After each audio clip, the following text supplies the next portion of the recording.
और लोकतंत्र के महापर्व में लोग बढ़ चढ़कर भागीदारी अपने सुनिश्चित करें, ये अपील की जा रही है। तो वहीं दूसरी ओर दिल्ली में 7 सीटों पर मतदान लगातार जारी है। लोग ज्यादा से ज्यादा संख्या में घरों से बाहर निकल रहे हैं। दोपहर है, गर्मी है, फिर भी लोग मतदान कर रहे हैं। लेकिन आम आदमी पार्टी को इस बीच डर सता रहा है अपनी हार का मतदान के दौरान ही, इसीलिए वो उपराज्यपाल पर आरोप लगा रहे हैं। आतिशी सिंह उपराज्यपाल को लेकर क्या कह रही हैं, इस रिपोर्ट में देखिए।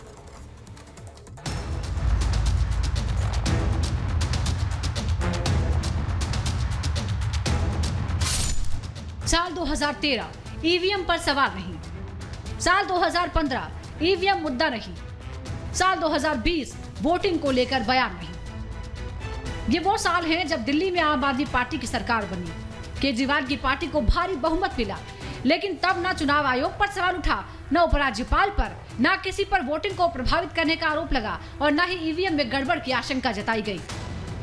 तब भी केंद्र में बीजेपी की सरकार थी और आज भी केंद्र में वही सरकार है। लेकिन इन 11 सालों में क्या हो गया कि चुनाव से पहले ही आम आदमी पार्टी को हार का डर सता रहा है। चुनाव न जीत पाने की ऐसी खींच कि वो मतदान से पहले ही दिल्ली के उपराज्यपाल पर आरोप लगा रहे हैं। दिल्ली की 7 लोकसभा सीटों पर वोटिंग से कुछ घंटों पहले आम आदमी पार्टी के नेता और दिल्ली सरकार में मंत्री आतिशी ने एलजी वीके सक्सेना पर बड़ा आरोप लगा दिया। दावा किया गया कि जहां इंडी गठबंधन के वोटर ज्यादा हैं, वहां वीके सक्सेना ने वोटिंग धीरे करवाने के आदेश दिए हैं। आधिकारिक सूचना मिली कि दिल्ली के कई हिस्सों में जहां जहां इंडिया गठबंधन के स्ट्रॉन्ग होल्ड है, जहां पे हमारे बहुत ज़्यादा वोटर हैं, वहां पर एलजी साहब ने पुलिस को आदेश दिए हैं कि वहां पर वोटिंग को स्लो कराना है, डबल बैरिकेडिंग करवानी है, बैरिकेडिंग को बूथ से दूर करवाना है, बार बार वोटर्स की चेकिंग करनी है कि वोटिंग की स्पीड स्लो हो जाए। अगर ऐसा है तो ये फ्री एंड फेयर इलेक्शंस के सिद्धांत का उल्लंघन होगा। तो हम यही अपील करेंगे इलेक्शन कमीशन से कि उनकी जिम्मेदारी है कि फ्री एंड फेयर इलेक्शंस होने चाहिए। आतिशी ने आशंका जताई तो दिल्ली के सीएम अरविंद केजरीवाल ने भी पोस्ट कर सहमति जताते हुए लिखा, ये चौंकाने वाली बात है। चुनाव आयोग को दिल्ली में सुचारू मतदान सुनिश्चित करना चाहिए।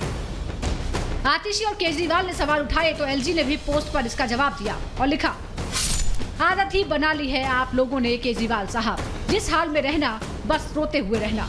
मैंने आपके एक मंत्री द्वारा एक संवैधानिक प्राधिकारी के खिलाफ चुनाव की पूर्व संध्या पर दिए गए इस अनुचित और झूठे बयान पर कड़ा रुख अपनाया है। और देखिए 7वें चरण के चुनाव के लिए अब प्रचार आखिरी चरण में पहुंच चुका है, अंतिम दौर में पहुंच चुका है और ऐसे में लगातार वार पलटवार भी किया जा रहा है। जहां बीजेपी के नेता वार पलटवार कर रहे हैं तो दूसरी तरफ इंडी गठबंधन के नेताओं में भी खलबली मची हुई है, क्योंकि कांग्रेस के नेता 2 नावों में सवार है। ऐसे में बीते रोज मुख्यमंत्री योगी आदित्यनाथ ने जब समाजवादी पार्टी और कांग्रेस पर प्रहार किया तो दोनों ही दल के नेता कहीं ना कहीं घबराए से नजर आ रहे हैं। क्या कहा मुख्यमंत्री योगी आदित्यनाथ ने, इस रिपोर्ट को देखिए।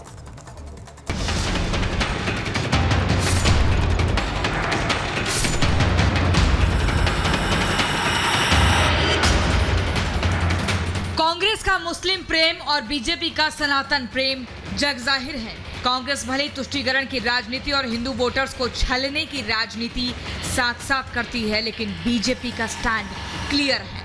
कांग्रेस का मैनिफेस्टो और अयोध्या का भव्य राम मंदिर दोनों ही इसका प्रत्यक्ष प्रमाण है।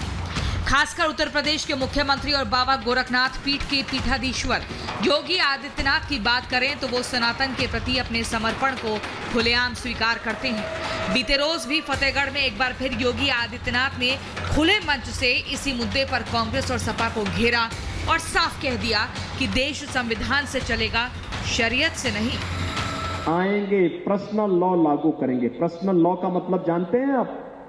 पर्सनल लॉ का मतलब है तालिबानी शासन, जिसमें महिलाओं को स्कूल जाने से रोका जाता है, जिसमें महिलाएं बेटियां स्कूल नहीं जा पाएंगी, महिलाएं बाजार नहीं जा पाएंगी, उनको बुर्का पहनना पड़ेगा।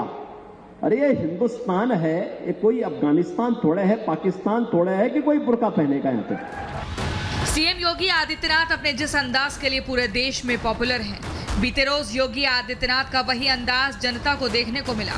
योगी ने विपक्ष पर तुष्टीकरण की राजनीति का आरोप लगाते हुए कांग्रेस के मैनिफेस्टो पर जोरदार प्रहार किया। जब भी ये गठबंधन होता है 2 लड़कों की, ये बड़ा अनर्थकारी है। जब भी बनता है आतंकी घटनाएं घटित होती हैं, याद करिए, समाजवादी पार्टी की सरकार प्रदेश में थी और केंद्र में कांग्रेस की सरकार। अयोध्या में रामलला के मंदिर पर हमला हुआ था, काशी में संकट मोचन मंदिर पर हमला हुआ था। योगी आदित्यनाथ को लेकर उनके विरोधी खेमे के नेता भी दबे स्वर में ये स्वीकार करते हैं कि उनकी प्रशासनिक क्षमता का कोई जोर नहीं है और वो जनसेवा में ना तो कोई भेदभाव करते हैं ना पॉलिटिक्स। सीएम योगी ने महाराजगंज में विपक्ष को भी विभाजनकारी राजनीति से परहेज करने की नसीहत